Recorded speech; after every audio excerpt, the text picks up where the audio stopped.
Welcome to another episode with myself, Karis, and my partner, Nick. And welcome back to the Journey of Now.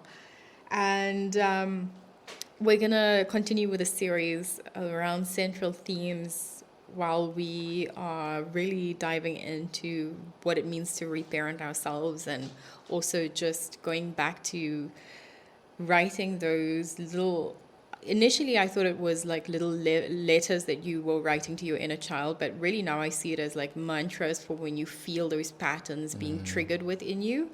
And I thought it was such a beautiful series to continue. And today, I really wanted to dive into a subject that touches the core of our being for a lot of us, and it's the profound art of non-participating.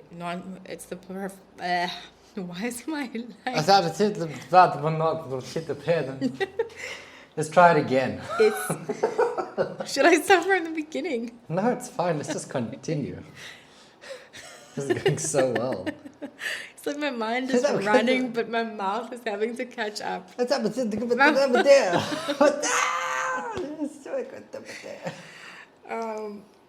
So it's the profound art of non-participation. And if you imagine, if you will, the liberation that comes from just even saying the words to yourself, I do not have to participate in this.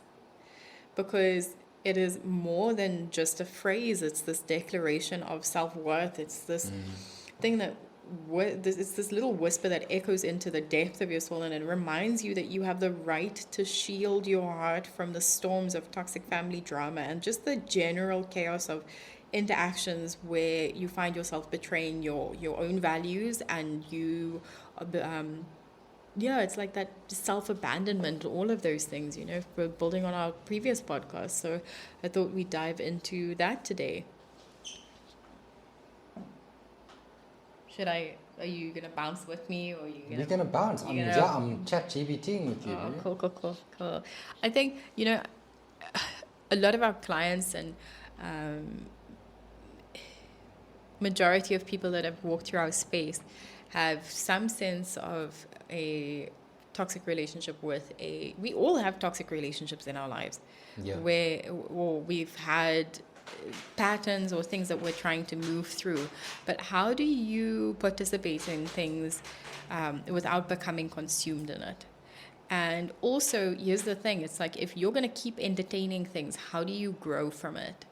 And then this then begs the question within you. It's like, okay, if I'm constantly entertaining it, if I'm constantly coming back to it, and I'm not actually giving myself an opportunity to step back and really assess the situation from a different perspective, or actually giving myself a chance to be able to do these things for myself, to develop the tools, to go for the therapy, to do the things, to develop the skills to apply the tools, then I'm also participating in this.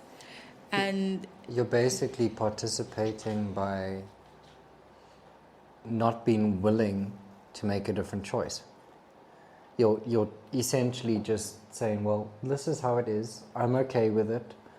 Be it that you're consciously or unconsciously or both just recognizing it or not recognizing it, you are still a participant. And you said something about, like over-consuming, and there's such an interesting way of looking at whatever you're doing, from the perspective of, if you're busy doing something and whatever you're doing feels like it's becoming bigger than you and it ends up consuming you, then you've lost yourself in that. And this is very, very true within a relationship as well. When you're busy doing and being this specific version or skeleton of self with your partner, or just meeting the needs and wants of that other person, and you're not actually giving yourself the opportunity to express the needs and wants and the feelings and the desires that you have, you're basically allowing that other person, as much as there might be a toxic, codependent, enmeshment between the both of you, you are allowing that engagement to take over your life. And in turn, you are literally just living someone's life because they have consumed you within their life. And so this then brings us back to the central theme of this podcast, which is I don't have to participate in this. I don't have to partake in this. Because I think sometimes because of obligation or conditioning or whatever you choose to call it, we have this idea that we have to be party to whatever interaction is happening around us. So whether it is to keep the peace or to deal with a conflict or to shift the dynamic of things, when you're used to doing that in your childhood or in adulthood, it's like now you have to come to a realization of like, actually, I don't have to participate in this. I don't even have to interact with this. I don't have to entertain this. Like, this is not my responsibility. Maybe when I was a child, I had to do it because that's how I thought that this is the only way that I thought that I would be able to receive love and attention or the things that I needed.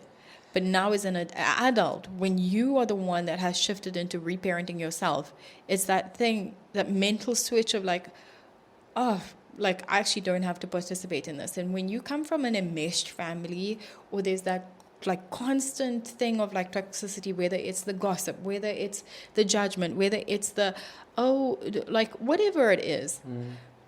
There was this story that was always running for me of like, oh, okay, well, I have to change the way my mother thinks about me in terms of, or the way that she sees me in this light, or maybe if I tell her these facts about our business, then she'll think about it in a different way, or maybe if I do this or whatever else. And it was just such a big permission slip when it was like, actually, I don't have to participate in this. You know, if people don't like you or the way that you're doing things, that's not on you, that's on them. It's like that moment before you're actually aware of it. I'm going to come back to that consuming idea, because you've basically lived this person's ideal out and personified it. Yeah. And that's why you feel so frustrated, you feel like you don't have a voice, and your needs are being met only when you are falling into those constraints in that specific framework. So in essence, your identity has been consumed. Like your roles, whatever it is, you have been consumed and taken into whatever that person's world is. And like you were saying, it then gets to a point where, yes, you become an adult and you may only start recognizing it, but at some point you pull away and you notice, oh my goodness, I actually don't know myself. I've seen other relations that are different, where there is maybe different levels of awareness, respect, and understanding, where connection and enmeshment are two different things. Yeah. Healthy connection and enmeshment, codependency, are very different things. One includes healthy boundaries, where individuals are making a consensual decision to connect. Actual communication instead of being spoken to. Yes, actively communicating, meaning listening and speaking. Yeah. And when you start seeing that, that's when the red flags start popping up and say, oh goodness, I have been partaking in someone else's story, someone else's narrative. The way I've been living my life has been in accordance to whoever that person is. It could be friends, it could be a partner, it could be parents, whatever the case is. This can extend quite far, depending on how enmeshed that relationship may be. And how much of yourself you believe that you have lost within that interaction over that period of time. Mm-hmm. I mean, there's this thing that J. Cole says. He says, I'm tired of playing with demons because they keep inviting more. You can't defeat what you're still entertaining, and you can't wiggle away from things when you feel like they have you under their thumb. And if you consistently go back to it and you refuse to move from it, like that's what I'm saying in the beginning, you have to take ownership of things at a certain point. And you have to, it's like there needs to be something that like wakes you up. And for me, it was... I mean, what was it? I think it was. I mean, there were so many. I think, to be honest with you, I think that the big thing that woke you up and woke myself up were our kids. And also just realizing, it was so interesting because my brother's actually the one that said it. And I was very surprised when he said it. Because we were on the phone with my parents and they were busy asking about when he's having kids and all the things. And all he said was, I love you and I'm very grateful for what you've done. But at the same time, I don't think that I could ever do to my children what you did to us. I would never be able to be as, whatever he said after that. But I think that was such a big, it was a moment that really affirmed the way that we've gone with our lives and the way that we've chosen to parent. I think that coming from a very authoritative parenting space where, we are the children of parents who believed in the Spock method. It was a very disconnected, authoritative, spare the rod, spoil the child, children should be seen and not heard type of parenting way. And now that we have our own children, it's like I would never be able to do that to them. And I can't even imagine myself yes, when you're upset and stuff, you can see how those patterns want to come out. Yeah. But that's why you put the work into yourself to shift those patterns so that you don't have to repeat the things that you haven't repaired yet within yourself. And this is why I think this is such a powerful phrase. I don't have to participate in this. It's liberation from the ancestral patterns that you think that you have to take on to heal, because we hear this so much within the healing community. It's like, everyone, the one that's brave enough to heal the things is the one that feels it. 7 generations worth of trauma. That is true, but you don't have to. You came here to experience a life that you need to live. And you don't have to take on every single pattern that is happening within the dynamics of your family or on your ancestral line and all of those things. So you're saying you can set a boundary on your healing? Yes. You can set a boundary on your healing, on all of those things. You did not come, your purpose isn't to heal. Your purpose is to recognize that you are whole. That's the thing. It's like people come here and then they're like, or they'll come in with these stories of, oh my gosh, I've been doing this healing work for so long and I'm still no. And I'm just like, your life is not this patchwork quilt of things that you feel you need to heal. Now you're just running around wasting your own time.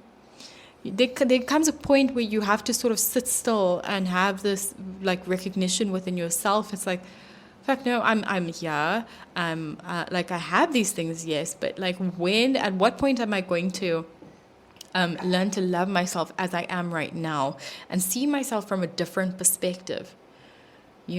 Obviously there are things that where you feel that you are hurt and you have these things and you have these patterns that come up, sit with it, do the work there. But if your life looks like this constant wheel of, I'm healing, I'm breathing, and all these things, that's fucking exhausting. I'm sorry. So I think just having that thing within yourself, it's I don't have to participate in this. And I was so triggered a few days back where it was a thing of why do I have to do all the work within my family stuff and they receive the benefit of it, by having this by experiencing this version of me. And then I'm the one that has to sit with taking apart all the interactions in terms of this was said, no, I was really triggered by this, but now I have to sit with this, let me do some deep breaths, my inner child, all of those things come up and they don't give a shit. They're just continuing being themselves, doing the things, and it is exhausting. And it's really just having that boundary within yourself of okay, people are who they are. They've been showing you who they are the whole time. I think that's very important what you said there. People. when you are in a relationship, be it a child and parent relationship, when you are in a platonic relationship, a sexual relationship, whatever the case is, or friendship, we forget that people are people. We put someone on a pedestal. You do that positive projection. The positive projection ship, where you put someone on a pedestal and you say, oh, because you are my father, because you are my uncle, because you are my auntie, because you are whoever it is, that they didn't intend on doing this, or it's okay. It's okay for me to fuck myself over and to not assert a boundary here. It's okay for me to bend over backwards. It's okay for me to step on eggshells. It's okay for me to shut my mouth and keep quiet and play small. People are people. Your parents are people too. Whoever it is that dynamic. Everyone is a person. And when you start looking at people as people and recognizing that everyone has the same opportunities as you in terms of the choices that they get to make. Everyone's an adult.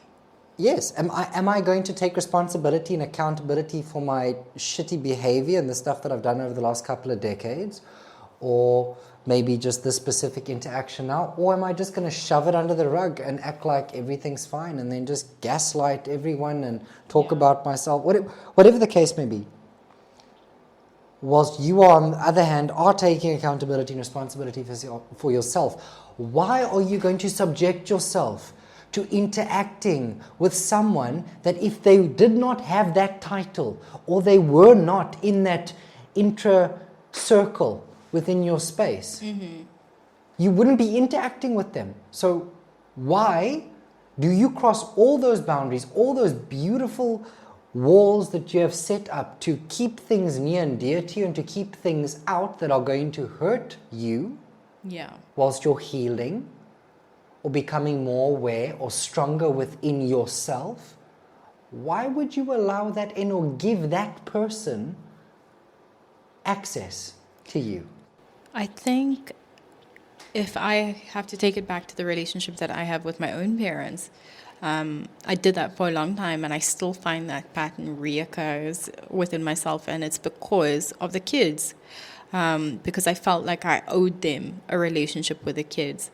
And then there was this thing that just clicked in me, and it was like, oh, fuck, actually, I don't have to do this. I don't have to participate in this. I don't have to, you had your chance when you had your own children, This isn't your second chance where you get to make it right and pour all the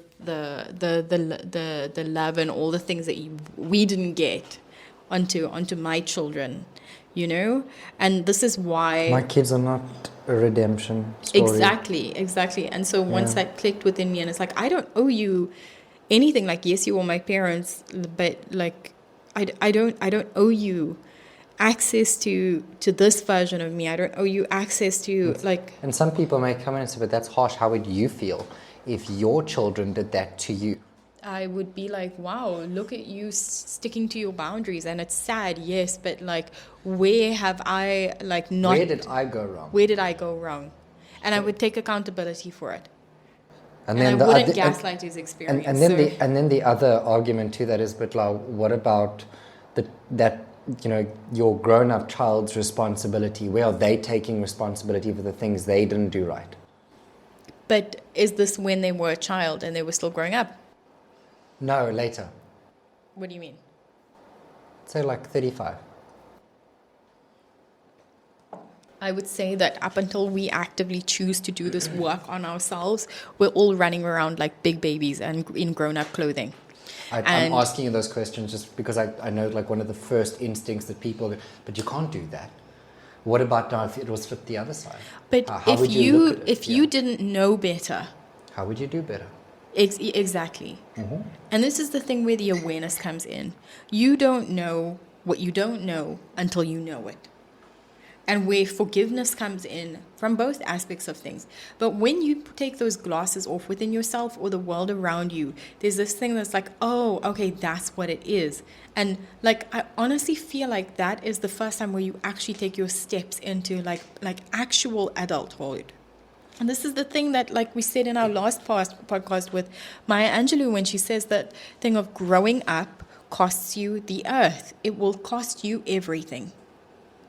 Like real growing up, not like, oh, I have a job, I can buy all my things. That's not growing up. I'm saying taking accountability for yourself and how much space you take up and how you interact with the world around you, those type of things.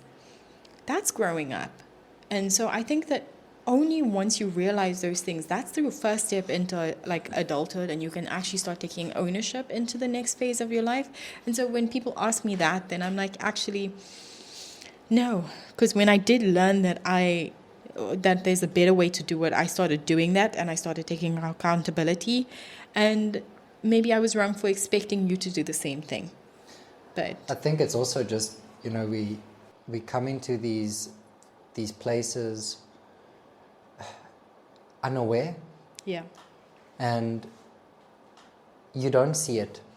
You don't see it. I think just even on our own journey, just the fact that this may only be very clear right now because we've conversed about it for such a long period of time, and but it's something that we're still putting it into practice. And we've actively had to engage and work with this. We couldn't see it at some point. Yeah. Like it, and yes, I think this is one of the most beautiful things with coaching and with just having close and near and dear friends, or people that are able to see your blind spots and are able to hold that space and be very direct with you and say, hey, look here.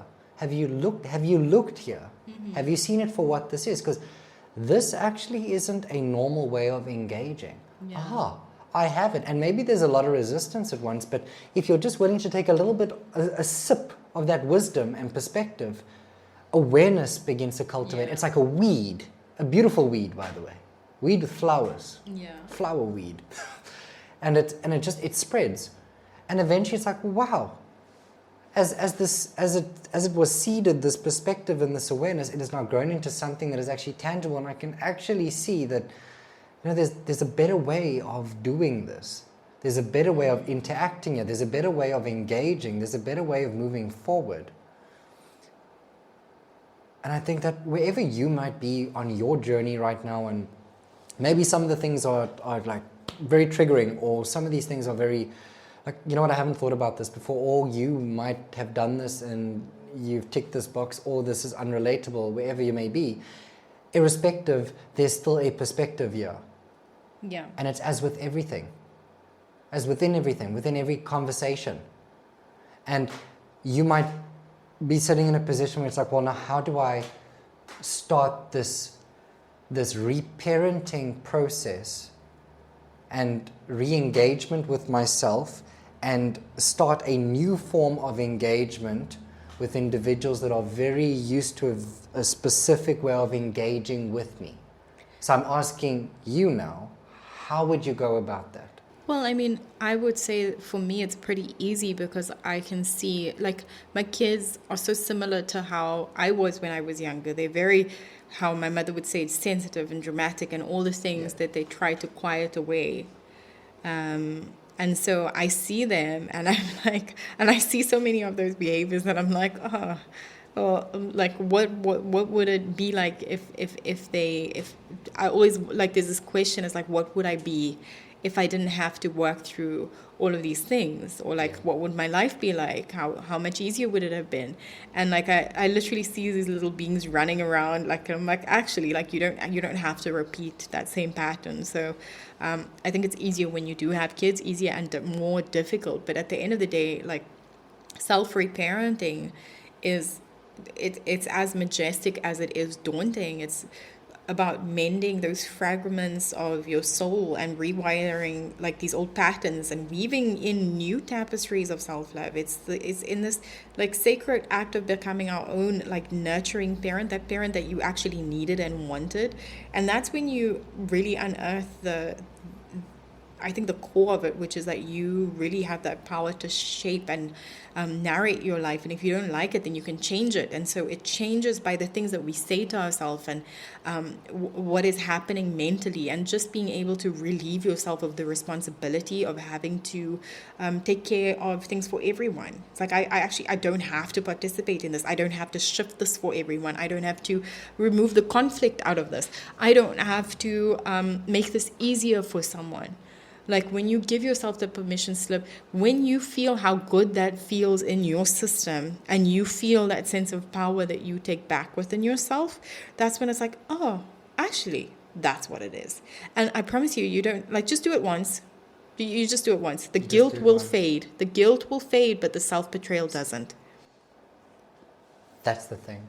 Like, and I'm going to be very, very, very honest with whoever's listening. Guilt is going to come up. Yeah. You are going to feel guilty. You are going to have that inner critic in your voice, that little girl, that little boy, that little being, version of self, sitting there and being completely distraught because your inner people pleaser is not going to understand what has just happened, because you've just set a new precedent. You've taken that first step for change. Change is scary. Change is hard. Change is a choice, and you're going to have to make that choice, make that first step your priority, time and time again. But that's why the reparenting is so powerful, and you come in as that nurturing parent, and you're like, actually, like, I love you. You don't have to do this. This is wasting your time and your energy. And it's like those toxic dynamics, like, they really tether you to the cycle of like anguish and pain. And it's like the samsara. It's like those seven levels of hell that's playing out here, because when you're in it, you don't see a way out of it.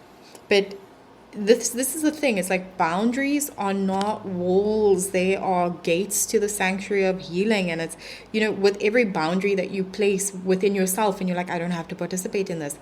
What you're actually saying is like, I deserve peace. I deserve rest. I deserve respect. And that's what you're saying when you say those phrases. And that's why it's so powerful. It's not just a little love letter I'm writing to my inner child. No, this is a mantra for the way that I live my life. It brings us back to that power of choice within yourself. And yes, your choice might have been taken away from you when you were a child, but like, you're an adult, you've grown up now. You can choose to still participate within those cycles or those things that you have within yourself, but nobody's doing it to you anymore. Nobody's holding it over your head anymore. Nobody's standing around the corner with a belt in their hand waiting to beat you anymore. You're in your own house. You're living in a different space. You deserve to feel safe. And you don't have to allow those things into your life anymore, whether people have changed or not. True. So it's really it's about like reflecting back on that tapestry of values that guide you. I don't have to participate in this. It's this battle cry against not just conformity. It's this affirmation that your life is this canvas that you paint with your own level of authenticity, if that makes sense. A week or so ago, I had a client that brought up that he's struggling with the ideals and the expectations that he had set upon himself and upon his family, and his big reason to justify all this pressure was because he had this goal, this vision of, everyone being on top of this mountain that he has built over the last 20 odd years, and everyone, did their due diligence and played their specific role in attaining this perfection, this ideal. And now that he was kind of there, he noticed that the relationships that he thought he would have at this point, they weren't near the level that he needed it to be. Mm-hmm. He wasn't fulfilled. He wasn't happy. He felt disconnected. He felt very isolated. And standing there, comparing the life that he was living now and the ideal and the life that he wanted to be living, he realized that the way that he went about it was completely wrong. And the reason I wanted to share this with you is, it's as much as we may be the victim to this behavior or to these interactions, and I use victim very loosely, we might have put ourselves in that lack of power. Sometimes the person that is wanting to build or wanting these specific things from you had the best intention. And I actually believe that that's a principle. And it actually comes from NLP. Like, everyone does things with their highest intention, be it for themselves, at heart. And that doesn't mean to say that it was a bad intention for you, but the way, the mechanism, and the approach was not ideal. And that could ease you into that space of compassion and forgiveness, because it could have been people very near and dear to you where you've needed to reclaim that power and start setting those boundaries and start recognizing that, goodness, this approach wasn't ideal, it wasn't effective, it pushed me away versus bring me in closer, it made me feel unsafe. And it's just to say, well, look, all of us have freedom of choice here. All of us are able to see that and recognize that. Yet you made your choice for the way that you went about it with the best of intentions, and I completely see that. Yet right now, I'm having to make a very similar choice with my best intentions at heart for the first time, because I'm recognizing that you made a lot of those choices for me without me even knowing. Yeah. And it's just giving yourself just a slightly different perspective.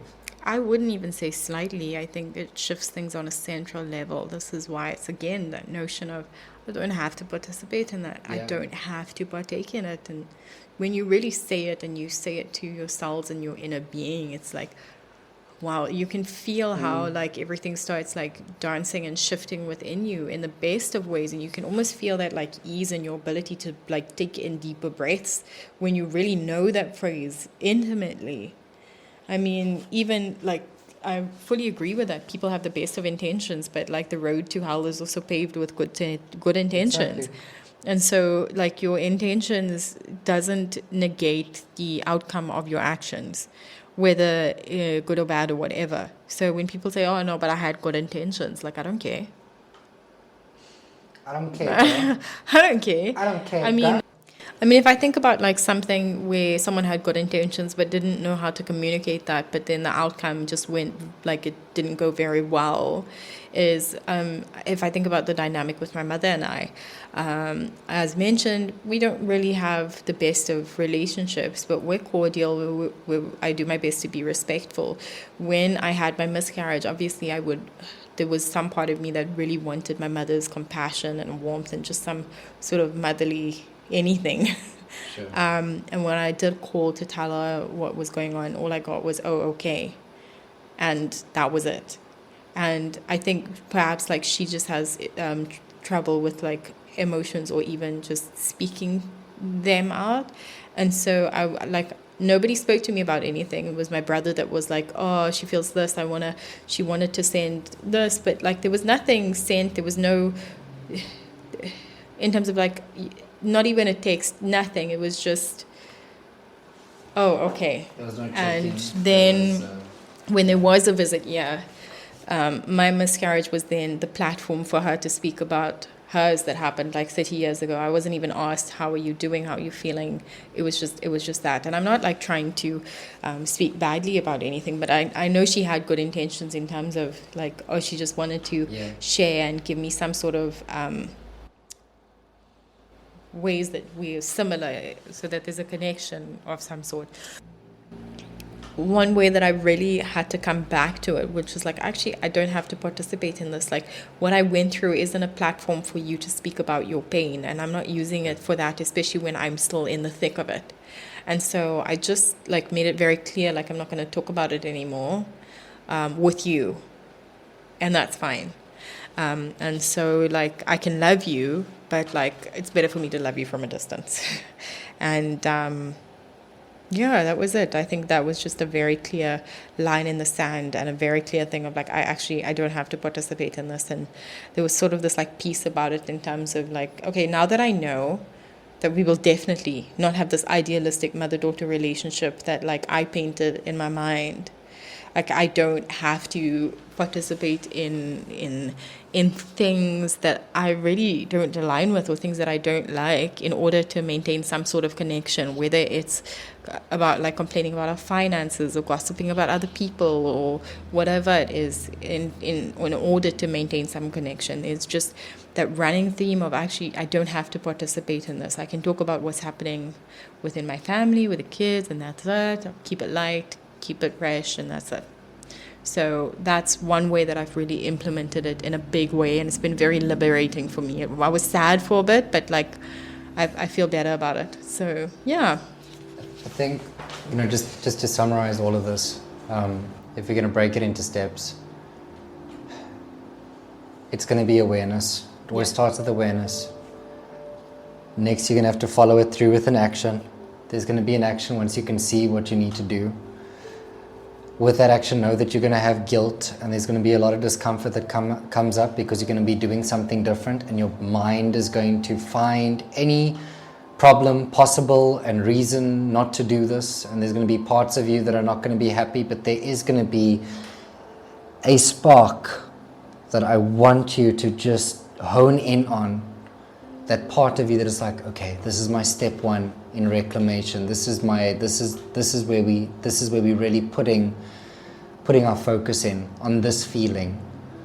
And the more that you do this, the more that you are going to journey towards yourself. You are already yourself, but you're going to see more of yourself. You're going to feel like more of yourself. And the more that you do that, you'll find more space. I think the heart of this journey is about freeing ourselves from the chains of toxic interactions. It's also about like giving yourself a life lived with intention and meaning and respect and love that you nurture and build within yourself. And it's also about peeling away those layers of pretense and being able to stand unapologetically as yourself. And that whole notion of I don't have to participate in this, it's just understanding, you're not alone in your quest for authenticity and healing within yourself, and having those words as guideposts for this is how I want to live my life. I really hope that you feel the essence of that. I don't have to participate in this, and let it be in this nurturing water that washes over you as you say it for yourself, because you are worthy, you are loved, and you do have the power to shift and rewrite things within your life. You just have to come back into that space of remembrance within yourself. And that's all that I wanted to leave you with today. So thank you for listening. Thank you for sharing space with us, and until we meet again on your journey of now. And we have some exciting news coming up, and we'll share that soon.